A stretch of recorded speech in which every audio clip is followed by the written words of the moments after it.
أعوذ بالله من الشيطان الرجيم. بسم الله الرحمن الرحيم. السلام عليكم ورحمة الله وبركاته. الحمد لله الذي أرسل رسوله بالهدى ودين الحق ليظهره على الدين كله ولو كره الكافرون. أشهد أن لا إله إلا الله وحده لا شريك له، وأشهد أن سيدنا محمدا عبده ورسوله. اللهم صل على سيدنا محمد الفاتح لما أغلق والخاتم لما سبق، ناصر الحق بالحق والهادي إلى صراطك المستقيم، وعلى آله وصحبه حق قدره ومقداره العظيم. سبحانك لا علم لنا إلا ما علمتنا إنك أنت العليم الحكيم. رب اشرح لي صدري ويسر لي أمري واحلل عقدة من لساني يفقه قولي. Muslimin dan muslimat, tuan-tuan dan puan-puan yang dihormati dan dikasihi sekalian, syukur kita kepada Allah Subhanahu wa taala kerana dengan limpahan kurniaan, taufik dan inayah daripada Allah, alhamdulillah, pada malam yang berbahagia ini Allah berikan kepada kita ruang dan kesempatan bersama kita dapat menghadirkan diri berada di masjid ini. Semoga Allah limpah kurniakan rahmatnya kepada kita, Allah berikan kepada kita akan ilmu yang bermanfaat, dan Allah anugerahkan kita akan hidayahnya. InsyaAllah pada malam ni sambung bicara kita di dalam membicarakan 50 hadis pilihan siri kedua. Kita berada pada tajuk kelebihan amalan baik, hadis yang ke-32. Qala al-musannif rahimahullahu ta'ala alaih wa nafa'ana bihi wa bi'ulumihi fid darain amin ya rabbal alamin. Qala an Abi Mas'ud al-Badri radhiyallahu anhu anin Nabi sallallahu alaihi wasallam qala innal muslima idza anfaqa ala ahlihi nafaqatan wa huwa yahtasibuha kanat lahu sadaqatun. Maksudnya daripada Abu Mas'ud Al-Badri radhiyallahu anhu, daripada Nabi sallallahu alaihi wasallam bersabda, sesungguhnya seorang muslim itu apabila dia membelanjakan hartanya, yakni menginfakkan hartanya kepada keluarganya sebagai satu infak keinginan daripada dirinya, baginya ganjaran seperti dia mengeluarkan sedekah. Hadis yang pertama daripada tajuk kelebihan amalan baik ini memberi gambaran kepada kita kelebihan menginfakkan harta ataupun membelanjakan harta, yang pada asalnya membelanjakan harta itu adalah memberi nafkah yang menjadi satu kewajipan. Memberi nafkah itu satu kewajipan, tetapi di dalam memberi nafkah itu juga dia boleh mendapat pahala sedekah. Walaupun dia wajib, yang wajib ni dia dapat wajibnya pahala, tapi orang yang memberi nafkah yang wajib kepada keluarganya di bawah tanggungannya dengan pasang niat pada dia bagi itu pada jalan Allah. Kata ulama, idza anfaqa ala ahli ay idza sarafa ar-rajulu ma lahu ala ahli alladhi ya'uluhum, iaitu apabila membelanjakan idza sarafa ar-rajulu ma lahu membelanjakan seorang lelaki itu akan hartanya ala ahlihi, ke atas keluarganya, alladhi ya'uluhum, yang dia wajib memberi nafkah kepada mereka, wa tajibu alaihi nafaqatuhum, bahkan dia wajib bagi nafkah, min zaujatin, seperti istrinya, wa auladin, anak-anak dia, wa ghairihim min aqaribi, dan yang lainlah yang di bawah tanggungan dia, dia wajib bagi. Tapi masa dia bagi itu, yahtasibuha ay yuridu bitilkan nafaqati wajhallah, walaupun benda tu wajib, kalau tak bagi berdosa. Tapi walaupun wajib, dia boleh juga mendapat pahala sedekah. Jadi apa yang kita keluarkan sebagai seorang yang bertanggungjawab kepada keluarga, dia ada nafkah yang wajib dia keluarkan. Tapi waktu dia keluar nafkah itu, dia niat ini adalah kerana Allah. Bagi ini kerana Allah,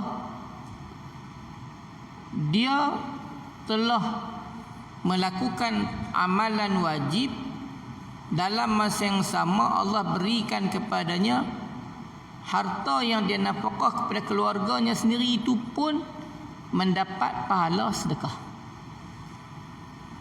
Jadi bermakna orang yang hanya cukup keperluan sehariannya untuk keluarganya sahaja, orang yang hanya cukup keperluan untuk keluarganya saja, maka dia memadai untuk memberi belanja kepada keluarganya sahaja.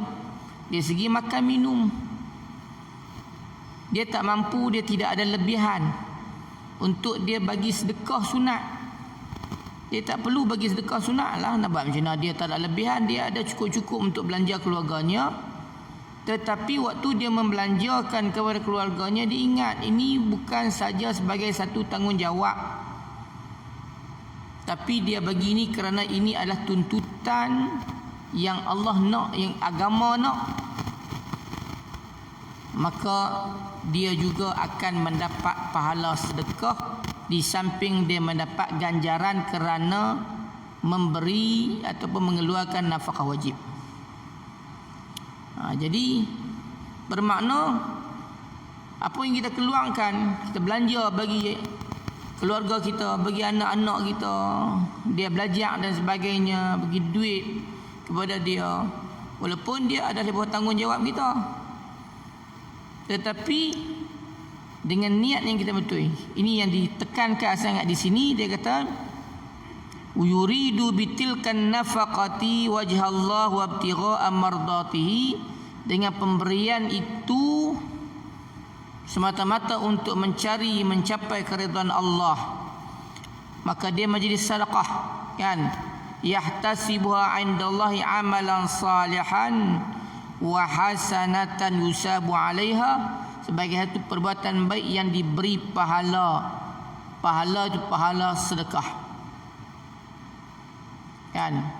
Jadi hadis ini dia bagi saranan kepada menggalakkan kita supaya kita tidak rasa kecewa. Tapi kalau kita ada harta yang lebih, kita sedekahlah lagi.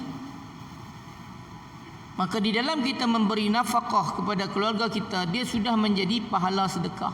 Kan kita bicara bab sedekah ni banyaklah hadis. Banyak hadis cerita kelebihan sedekah, tapi kita nak bagi sedekah, kita pun duit cukup-cukup ya. Duit pun cukup makan saja. Kita kata tak boleh lah kat kita, boleh kat depa lah. Kita nak bagi ke mana?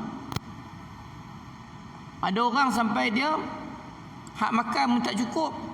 Biarlah makan tak cukup, asalkan nak sedekah. Boleh kata macam tu?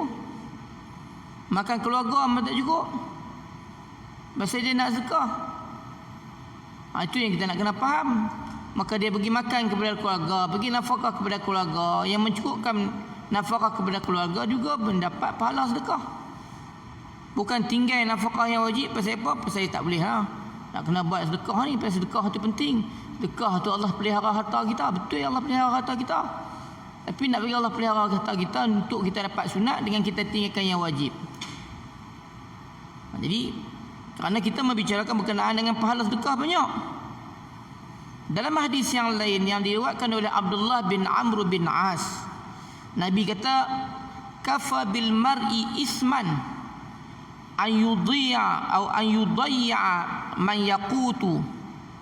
Cukup seseorang itu dikira telah mendapat dosa kalau dia mensia-siakan kepada orang yang perlu diberi nafkah, makan. Qut, orang yang perlu diberi makan, keluarganya perlu makan. Hak tu saja, buat ibadat bagus dah.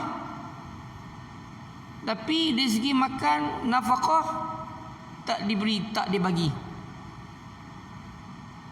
Jadi takat ibadat saja kita buat tu dapat pahala ibadat, tapi kita tak sedar di dalam kita membiarkan keluarga kita dalam keadaan yang tak cukup makan, sedangkan kita boleh bagi makan.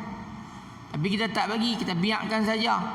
Kata Nabi, cukup itu saja sebenarnya sudah membawa kepada dosa kepada seseorang itu. Nampak macam benda yang biasa, tapi dia punca kepada dosa. Sebab Islam dia memberi keutamaan.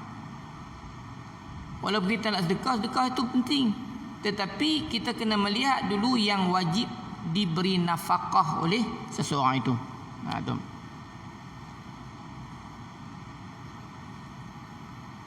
Dalam hadis yang lain Nabi sebut, al-yadul ulya khairun minal yadis sufla. Yang mungkin tuan-tuan mendengar hadis ni, al-yadul ulya, tangan yang di atas, khairun, lebih baik, minal yadis sufla, daripada tangan yang bawah. Wabda biman ta'ul, kata Nabi, dan mulalah memberikan itu kepada orang yang di bawah tanggungan kamu, yang perlu kamu berikan nafkah. Betul tangan yang tinggi itu lebih baik, tangan yang memberi sedekah itu baik, tapi mulalah kena tengok hak wajib dulu. Kena tengok belanja yang wajib dulu sebelum sampai kepada belanja yang sunat. Selesai yang wajib, maka bagi yang sunat. Yang sunat ni tidak ditetapkan berapa yang perlu dibagi. Nak sedekah ni tak apa banyak mana, tak apa sikit pun tak apa. Banyak lagi bagus. Dia bukan seperti zakat. Zakat tu dia masuk dalam bab lain. Kan? Bahkan zakat sendiri pun, kalau kita bincang bab zakat sendiri pun, elok bagi kepada saudara-saudara terdekat yang bukan di bawah tanggungan. Bab zakat sendiri pun. Sedekah yang wajib ni, zakat ni pun juga keutamaan dalam Islam diberikan kepada saudara-saudara yang terdekat, walaupun yang bukan di bawah tanggungan kita. Ini penekanan yang diberikan oleh agama. Jadi dalam hadis ni nak berikan gambaran kepada kita tentang saranan kita bersedekah. Memang kita cerita banyak dah cerita. Sedangkan kalau kita tengok dalam Al-Quran sendiri pun, kan Allah sebut firman Allah, fattaqullah mastata'tum wasma'u wa ati'u wa anfiqu khairan li anfusikum wa man yuqa syuha nafsi fa ulaika humul muflihun. Fattaqullah, bertakwalah kepada Allah, mastata'tum, semampu mungkin kamu jadi orang bertakwa. Wasma'u wa ati'u, jadilah orang yang dengarlah kamu, patuhkanlah kamu. Wa anfiqu, belanjakan harta kamu, khairan li anfusikum, lebih baik di sisi kamu. Wa man yuqa syuha nafsi, barang siapa yang boleh mengawal diri dan jadi orang yang bakil, fa ulaika humul muflihun, dia orang yang sejahtera. Ini kita berbicara berkenaan dengan pahala sedekah, kan? Dan juga dalam satu ayat Allah sebut apa? Malaikat ni, Nabi sebut malaikat ni setiap pagi ada 2 malaikat. Kata Nabi, ma min yaumin yusbihu fihi an-nas illa wa yanzilu fihi al-malakan.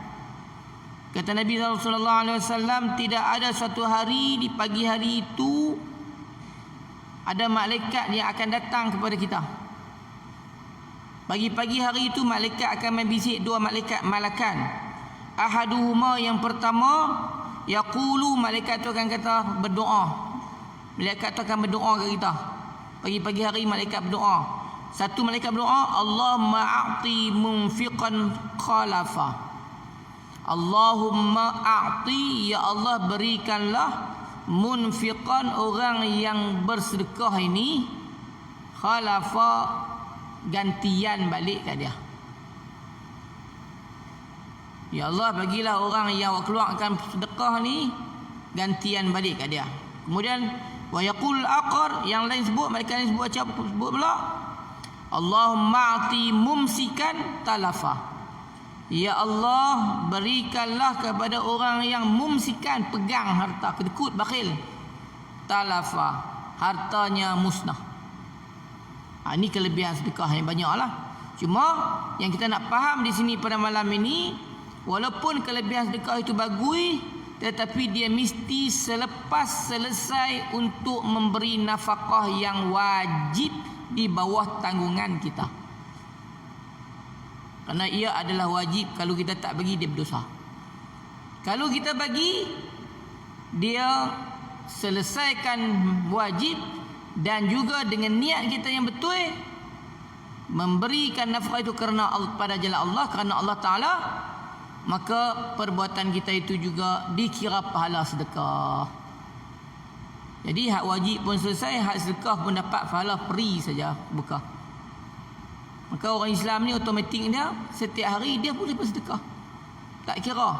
Orang Islam yang faham kedudukannya, dia hidup walaupun dia miskin, dia hanya ada qut ataupun ada makanan beras yang dia boleh dimakan untuk keluarganya setiap hari, itu pun sebenarnya sudah mendapat pahala sedekah untuk dia. Walaupun itu wajib, tapi pahala sedekah tetap untuk dia dapat. Ini hebatnya orang Islam. Kenapa? Kerana walaupun dia buat yang wajib, Allah tetap memberi pahala lebih, iaitu pahala sedekah kepadanya yang diberi ganjaran yang besar oleh Allah Subhanahu wa taala. Baik, itu hadis yang 32. Masuk hadis yang ke-33.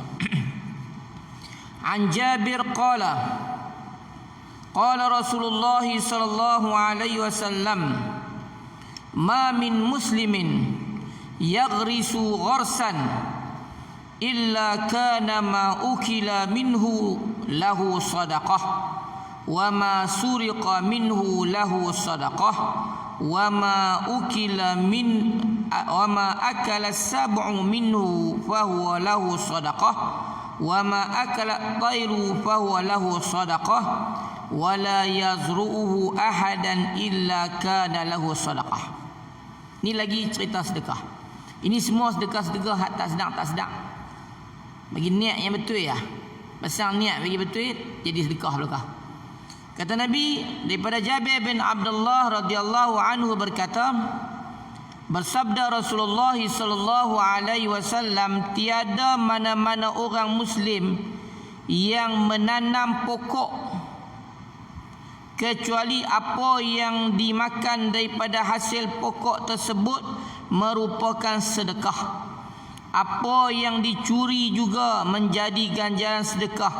Apa yang dimakan oleh binatang buas juga menjadi ganjaran sedekah. Apa yang dimakan oleh burung juga menjadi ganjaran sedekah. Bahkan jika tidak ada yang memakannya juga akan menjadi ganjaran sedekah. Hadis ini dia khusus kepada pokok. Gharasa yaghrisu, tanam pokok. Orang tanam pokok ni, kita tanam pokok ni, kita jangan duk bimbang lah. Kita jangan duk bimbang. Ni sampai burung nak main tak boleh. Kita bimbang pasal apa? Pasal habis. Tapi sebenarnya apa yang ditanam oleh kita, walaupun kadang-kadang kita tak dan makan, selagi mana benda tu dimakan, dan selagi mana dimakan tak kira oleh siapa-siapa pun, maka pahalanya tetap dapat. Hak ni kata ulama, di antara amalan yang tidak perlu dipasang niat, kerana perbuatannya itu sudah dikira nak niat untuk bagi orang makan. Kalau kita tanam tak ada niat nak bagi orang lain makan, pas kita memang kita tak tanam. Tanam kot rian yang kata duk fikir matum 10 ton tak ada makan, selalu tanam. Beli buah payung lah. Kan? Lah ni orang tak tanam lah sebab kita tak ada makan. Lah ni pergi beli lagi mudah lah. daripada tanam. Dulu orang tanam dusun, boleh dusun rian. Lah nak cucu boleh makan, bukan makan jual. Buah durian dah jual, nak sedekah sikit kat orang Tok Wan dia tanam pun tak boleh. Dia kira jual habis semua kan. Tapi walaupun dia jual macam tu pun, lagi mana benda tu ditanam oleh orang yang dulu, pahala sedekah tetap jalan. Ini kelebihan yang duduk kat pokok. Ni dia kira pokok besar-besar lah, pokok sayur dia tak tahu mana lah. Dia tanam 2 minggu dia kita kutip makan sendiri tu. Tak pun kita bagi orang makan. Ni sama ada binatang makan, tanam buah betik, tumbuh pokok betik, tak ada nak ambil, boleh ke burung dulu, boleh ke tupai dulu, tanam pokok nyok, buah nyok boleh. Jangan duk merah sangat, boleh kat binatang-binatang tu. Kerana semua yang dimakan oleh makhluk Allah. Bahkan kalau dicuri pun, kata Nabi, walaupun dicema suriqa minhu, dicuri, tapi kalau dicuri itu kita kena pergi report lah. Kalau tak boleh balik pun dia jadi sedekah juga, walaupun benda tu dicuri. Bahkan dalam hadis sebut wala yazru'uhu ahadun, walaupun tak ada siapa makan pun, maka pokok tu dia ada hasil dia.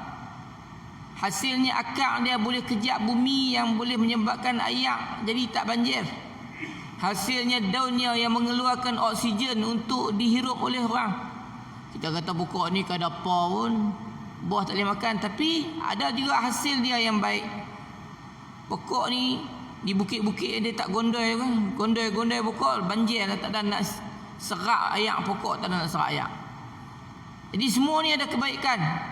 Tanam pokok tu ada kebaikan. Jadi sebab itu Islam memberi keutamaan. Jadi tak rugi. Tak rugi. Pasal di Malaysia ni boleh ditanam. Kawan saya cerita di Singapura. Ni saya tak tahu lah betul ke tak, dia cerita kat saya. Dia kata di Singapura ni, kok tepi jalan ni banyak dia tanam pokok pelam. Pokok pelam mai musim buah tu ranum-ranum,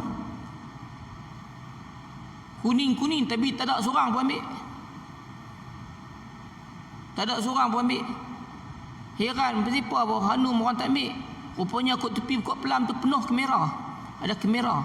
Siapa ambil sebiji kena bayar $500. Dah dia kata pada beli pelam tu, kopi beli pelam kat kedai. Kadang-kadang kita pun terfikir juga kot tepi-tepi jalan ni baik tanam pokok yang berbuah lah. Tapi pokok berbuah ni kot tepi jalan ni kena tengok sesuai tak sesuai. Satgi duk jam jalan pasal duk kait buah kacau juga. Kalau tanam pokok asam Jawa macam pokok berleh tu tak apa, tak ada siapa duk kait pasal pokok asam. Tanam pokok musang king kat tepi jalan tu mau kita jatuh atas kereta mau rosak habis. Tapi macam mana pun kita nak cerita bahawa apa yang dilakukan oleh orang dulu-dululah, yang tanam, yang boleh dimakan sampai berapa keturunan, pokok rambutan, pokok pelam, pokok macam-macam pokok. Maka kita ni kalau keluarga, kalau lah kita berniaga boleh hasil yang banyak, maka daripada semua berniaga tu ambillah sedekah sama untuk orang yang tanam dulu. Tak pun bagi duit tu sedekah untuk mereka yang tanam, ataupun ambil buah tu sedekah kan. Pasal apa? Pasal semua benda-benda tu dia memberi manfaat belaka. Itu hebat kan, hebat. Dia termasuk juga dalam bab ni, cuma hadis ni dia cerita lebih khusus kepada pokok. Itu kita pernah sebut hadis yang cerita bahawa ada benda yang dibuat mimma yalhiquhu ba'da mautil mu'min, pahala yang ikut lepas orang mukmin tu mati. Antaranya orang yang tanam pokok, antaranya orang yang bina masjid, antaranya orang yang mengajar ilmu. Semua benda tu walaupun dia tu mati, tapi pahalanya tetap berjalan, kan, terus berjalan, kan, mengalir pahalanya selagi mana benda tu masih digunakan lagi. Baik, itu berkenaan dengan hadis bab tanam pokok. Kemudian kita masuk pula hadis yang ke-34.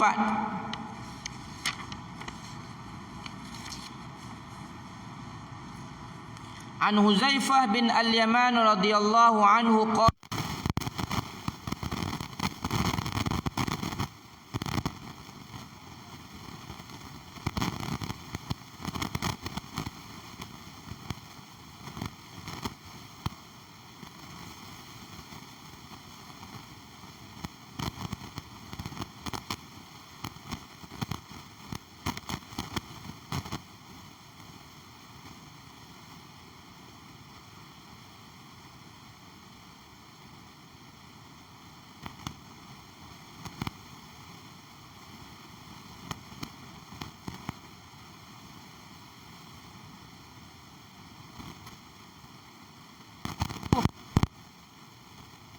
daripada umat sebelum kamu.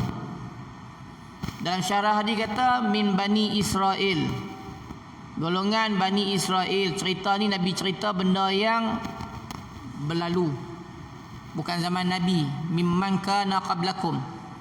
Tapi bila kena Nabi cerita berdasarkan hadis yang sahih, benda ni adalah betul kerana dia terbit daripada mulut Nabi. Wa ma yantiqu 'anil hawa in huwa illa wahyun yuha. Nabi tidak bercakap melalui hawa nafsu. Apa yang Nabi tuturkan itu semuanya adalah wahyu. Bahkan apa yang Nabi nampak di dalam mimpi pun adalah wahyu. Apa yang Nabi nampak dalam mimpi juga adalah wahyu. Seperti mana peristiwa yang berlaku pada Nabi Ibrahim, dia bermimpi menyembelih anaknya, juga adalah wahyu. Kalau mimpi kita ni dia bukan wahyu. Mimpi kita ni sama ada dipanggil mimpi gembira ataupun mimpi menakutkan ataupun dipanggil igawan mimpi. Pernah kita cerita dalam pada kuliah subuh kita, sahabat Nabi namanya Abdullah bin Umar, bila dia dengar sahabat-sahabat Nabi ni duk cerita berkenaan dengan mimpi kepada Nabi ni, dia pun teringin. Dia pun teringin bila aku nak mimpi yang boleh aku ceritakan Nabi. Satu malam tu dia bermimpi. Mimpi dia agak luar biasa lah. Esok tu dia ceritakan kepada kakak dia. Kakak dia isteri Nabi suruh ceritakan Nabi berkenaan dengan mimpi dia yang luar biasa. Bila Nabi dengar, Nabi kata alangkah baiknya Abdullah bin Umar ni kalau dia bangun sembahyang tahajud. Bukan Nabi kata oh bagus mimpi dia noh. Tapi Nabi kata pada duk cerita mimpi ni bangkit sembahyang lagi bagus. Bermula dari saat itu dia tak pernah tak bangun untuk sembahyang malam. Jadi mimpi ni kadang-kadang menggembirakan kita. Tapi mimpi Nabi adalah wahyu. Maka peristiwa yang Nabi cerita kepada kita ni, dia adalah wahyu dia kerana dia adalah daripada hadis Nabi. Dan daripada mana Nabi ambil, itu wahyu yang malaikat bagi. Sama ada melalui mimpi ataupun penceritaan daripada malaikat. Nabi cerita benda yang berlalu, golongan Bani Israel. Kerana golongan sebelum Nabi ni dua lah. Sama ada daripada Bani Israel, daripada keturunan Nabi Ibrahim, anaknya bernama Ishak, ataupun daripada anak Nabi Ibrahim bernama Ismail. Ismail ni dia terus daripada Nabi Ismail tu, dia sandaran keturunan dia sampai kepada Nabi Muhammad sallallahu alaihi wasallam. Adapun Nabi Ishak, Nabi Ismail ni lahir dulu pada Nabi Ishak. Nabi Ishak anak Nabi Ibrahim juga. Tapi lahir daripada Nabi Ishak ni banyak daripada Bani Israel, Yahudi dan Nasara. Luar banyak nabi-nabi daripada Bani Israel, daripada keturunan Nabi Ishak. Sebab tu Nabi Ibrahim digelar dengan nama Abul Anbiya. Baik. Jadi Bani Israel, Nabi cerita malaikat bertemu dengan roh seorang lelaki daripada Bani Israel ataupun daripada golongan sebelum kamu, yang di Bani Israel. Malaikat tanya dia, "A'amilta minal khairi syai'an?" Kamu ni ada buat baik tak? Kamu ni ada buat baik tak? Tanya dia. Qala la, dia kata tak ada buat baik lah. Tak ada buat baik langsung. Kita ni aku tanya kita buat baik banyak tak? Kita rasa macam kita buat baik banyak kan. Walaupun kita tak buat baik tak mana pula. Banyak ada buat baik. Dia kata tak ada lah. Tak ada buat baik. Qalu, kata malaikat, tazakkar. Ingat tengok. Ingat ada tak kebaikan yang kamu buat? Ada tak? Qala, kata dia, kuntu udayirun nas. Aku ni, kata dia, menilai orang, tengok orang. Aku ni sering tengok orang. Dia kisahnya lelaki ni dia berniaga. Kisahnya lelaki ni dia berniaga. Bila dia berniaga, dalam dia duduk berniaga tu kan orang banyak main beli barang. Jadi dia tengok orang ni, dia boleh baca orang. Dia parti kawan ni orang miskin ni, nampak kawan ni orang senang ni. Dia duduk berniaga, dia tahulah. Jadi dia kata aku ni menilai dan melihat orang. Daripada aku melihat orang itu, aku dapati ada orang yang miskin, ada orang yang senang. fa'amuru fityani an yunzirul mu'sira wa yatajawzu 'anil musir. Maka aku pun suruhlah budak-budak aku, orang yang bekerja dengan aku ini, untuk melihat sesiapa yang susah dan ditolong kepada mudah. Tu dia kata.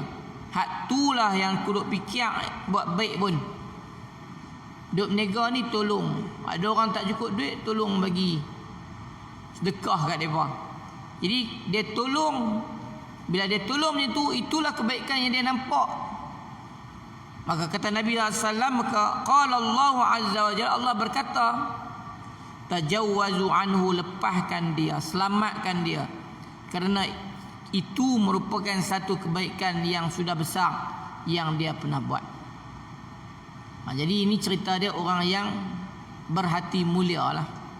Orang yang berhati mulia. Pasal apa? Pasal dia ada niat dalam hati dia nak tolong orang. Niat nak tolong orang, bukan niat nak berkenal orang lah. Semalam ni orang nak berkenal orang. Scammer apa? Habis duit orang lipat kaya juta-juta boleh. Orang lain miskin habis. Tipu orang habis. Ni kena tolong orang. Orang yang berniaga dia boleh tolong. Kata Imam Ghazali, orang yang berniaga pun boleh bagi sedekah, orang yang membeli pun boleh bersedekah. Jadi jangan orang beli duk ingat bila dah dalam niaga tak mahu sedekah. Kita hak beli pun kena ada sedekah kak, baru dah selesai. Kita hak beli pun boleh bersedekah. Dia menolong. Kerana jual beli ni dasarnya tolong menolong. Walaupun jual beli tidak salah untuk mengambil untung. Jual beli memang kena ambil untung pun. Mana boleh jual beli tak ambil untung. Dia kena ambil kira belakang lah. Tetapi dasarnya adalah membantu. Dasarnya adalah membantu. Jadi dalam hadis ni yang ke-34 ni nak beritahu kepada kita tentang sifat tolong, menolong dan membantu orang lain. Walaupun benda tu nampak kecil. Sebab tu Nabi sebut berkenaan dengan sedekah tu, sehingga Nabi kata imatatul azab anit tariq, kamu membuang duri di jalan, sedekah juga merupakan sedekah. Kenapa? Walaupun perbuatan tu kecil, tapi perbuatan itu besar pada sesetengah orang. Kita nampak kecil, tapi di setengah orang benda tu nampak besar.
Summa amsakahu bifaihi hatta raqiya fasaqal kalb fashakara Allahu lahu faghafara lahu. Qalu ya Rasulullah wa inna lana fi hadhil bahaim la ajra, faqala fi kulli kabidin ratbatin ajrun. Daripada Abu Hurairah radhiyallahu anhu bahawa Rasulullah sallallahu alaihi wasallam bersabda, tak kala mana seorang lelaki berjalan melalui satu lorong di suatu jalanan. Seorang lelaki itu dia berjalan, kita kata cara mudah faham kita, di satu kawasan padang pasir. Dia berjalan di satu kawasan padang pasir, panah. Jadi panah ni ishtadda alaihi al-atash, dia rasa terlalu dahaga. Jalan panah, dia rasa terlalu dahaga. Bila dia berjalan, dia dahaga, fawajada bi'ran, dia terjumpa satu telaga. Di padang pasir jumpa satu telaga ada air. Telaga ada air tapi air tak penuh lah telaga. Takkan telaga di padang pasir air nak penuh dia. Dah lepas padang pasir air ada lah. Jadi bila air ada dia pun turun. Kan? Fanazala fiha fashariba. Dia pun turun dengan minum air tu. Pasal nak turun telaga ni, tuan kena faham lah telaga ni. Perigi ni dia nak kena turun ambil air. Tak ada apa kat dia. Jadi dia nak minum air tu, dia terpaksa turun dengan bergayut. Dia terpaksa turun dengan bergayut di telaga itu untuk dia sampaikan mulutnya di telaga tu untuk dia minum air tu. Jadi dia masuk pegang tanu, capai tanu sampai kepalanya turun ke bawah, mulut dia sampai di air di telaga tu, fashariba, maka dia minum. Dia puaslah minum pasal dia dahaga. Kemudian fa iza kharaja, dia bangkit keluar pada telaga tu, dia tengok ada seekor anjing, fa iza kalbun yalhas, terjele-jele, ya'kulus sara bil atash, yang dalam keadaan yang dahaga. Dia tengok anjing tu dalam keadaan dahaga. Anjing ni dia memang jelek lah kan. Dalam Quran kata intahmil, ya kan, yalhas kan, dalam Quran sebut anjing ni dia macam mana pun dia memang jenis terjelek lah. Tapi hak ni lelaki tu dia tengok anjing tu jelek dalam keadaan yang dahaga. Anjing tu dalam keadaan yang cukup dahaga. Maka dia katalah hati dia, laqad balagha hadzal kalbu minal atashi misla alladhi kana balagha minni. Dia kata anjing ni dahaga macam aku dahaga tadi. Tadi aku dahaga macam ni.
kulli kabidin ratbatin ajrun.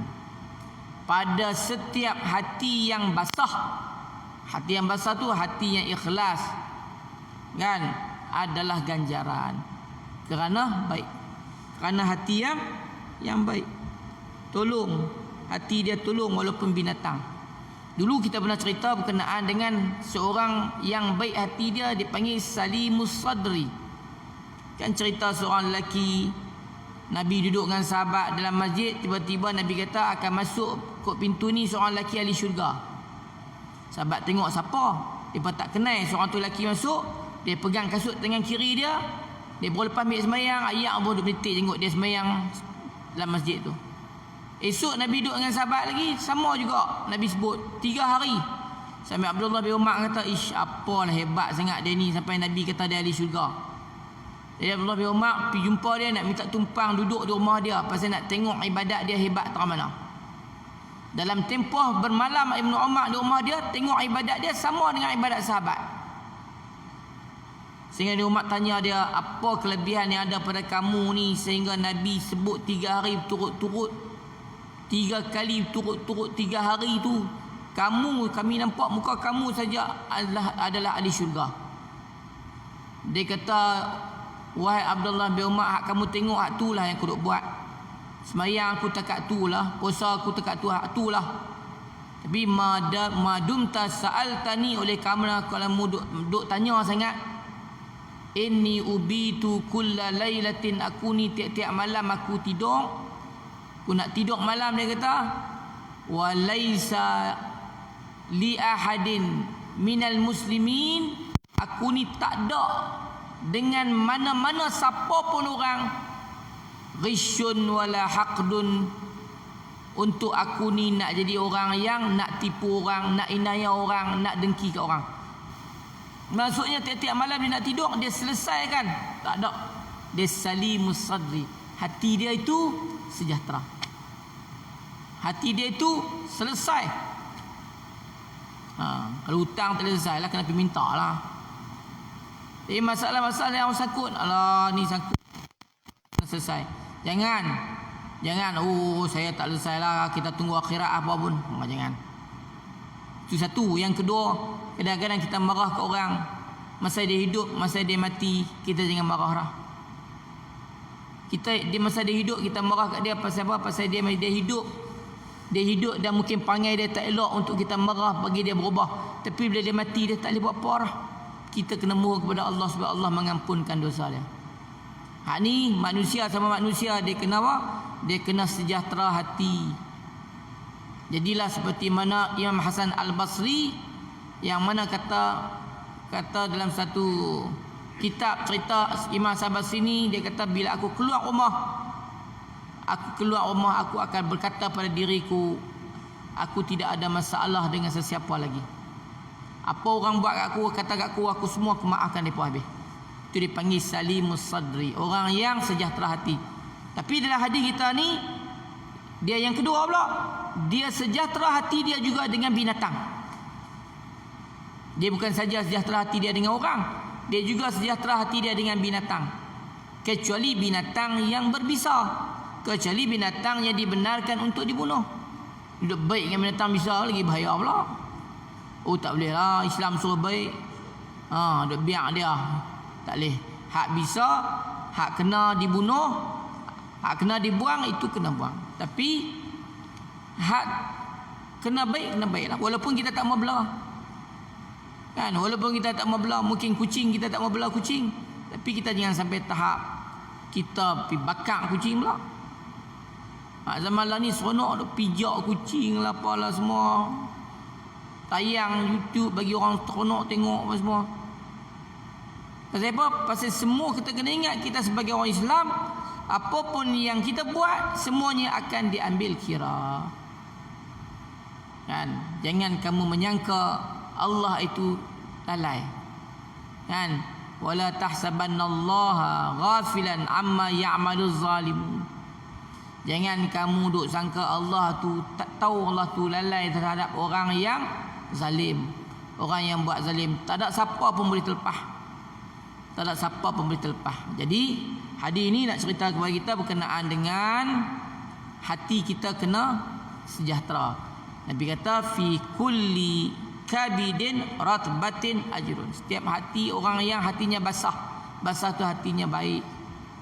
Kan, hatinya baik, insya-Allah setiap apa yang dia buat pasti akan mendapat ganjaran, walaupun yang ditolong itu adalah binatang, dan walaupun binatang tu adalah anjing. Anjing yang kita ni, kira anjing ni nak kena jauh lah. Kita nak jauh anjing pasal apa? Pasal dia tu kena samak. Anjing tu pasal dia kena samak. Dia samak tu masalah pula. Nak pergi cari yang tanah pula pasal. Itu yang jadi masalah. Walaupun anjing tu sendiri bukannya tak bahaya, bahaya juga anjing pun. Kan baru ni masuk dalam sahabat di Sarawak ke mana, suami isteri diserang oleh anjing peliharaan mereka. Anjing tu depa yang belah sendiri. Suami tu kena tokok, kena gigit, tak ada sampai hospital, mati. Anjing dalam Islam boleh belah, tapi tidak boleh dibelah dalam rumah, kerana malaikat tak masuk rumah. Kalau nak belah di luar rumah, kena tengok pula kejiranan, duduk salah tak tahu halal lah. Tapi kalau tuan-tuan belah binatang seperti belah kambing dan sebagainya di bukit-bukit, di mana tempat, memang sesuai kalau belah anjing. Saya pernah sembang dengan kawan tu di Pulau Pinang. Dia kata dia belah kambing di atas bukit 50 ekor, esok balik tinggal 49, lusa balik tinggal 48. Dia kata kuih duk kurang, kena belah anjing. Belah anjing insya-Allah tak kurang. Adalah kelebihan-kelebihan dia tu. Kan, ada kelebihan dan tidak salah kalau kita belah untuk tu. Cuma belah dalam rumah tak boleh, kerana ada satu riwayat cerita kata pernah Nabi berjanji dengan malaikat Jibril nak turunkan wahyu, tapi malaikat tak datang. Pasal apa tak datang? Pasal ada anjing di rumah Nabi yang dibawa masuk oleh seorang budak namanya Unais.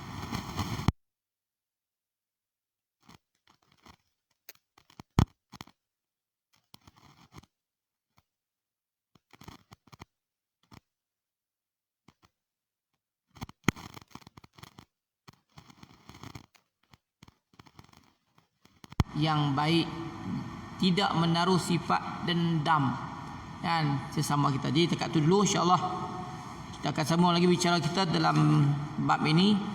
Yang baik pada Allah Subhanahu Wa Taala, yang buruk daripada kelemahan daripada diri sendiri. Qul qauli hadza wa astaghfirullahal azim li wa lakum. Assalamualaikum warahmatullahi wabarakatuh. Fatihah. A'udzubillahi minasyaitonir rajim. Bismillahirrahmanirrahim. Alhamdulillahil alamin. الرحمن الرحيم مالك يوم الدين إياك نعبد وإياك نستعين اهدنا الصراط المستقيم صراط الذين أنعمت عليهم غير المغضوب عليهم ولا الضالين آمين. بسم الله الرحمن الرحيم الحمد لله رب العالمين والصلاة والسلام على أشرف الأنبياء والمرسلين وعلى آله وصحبه أجمعين. اللهم إنا نعوذ بك من علم لا ينفع ومن قلب لا يخشع ومن دعاء لا يسمع ومن عمل لا يرفع. ربنا لا تزغ قلوبنا بعد إذ هديتنا وهب لنا من لدنك رحمة إنك أنت الوهاب. اللهم اجعل جمعنا هذا جمعا مرحوما وتفرقنا من بعد تفرقا معصوما. ربنا آتنا في الدنيا حسنة وفي الآخرة حسنة وقنا عذاب النار. وصلى الله على سيدنا محمد وعلى آله وصحبه أجمعين والحمد لله رب العالمين. سبحانك الله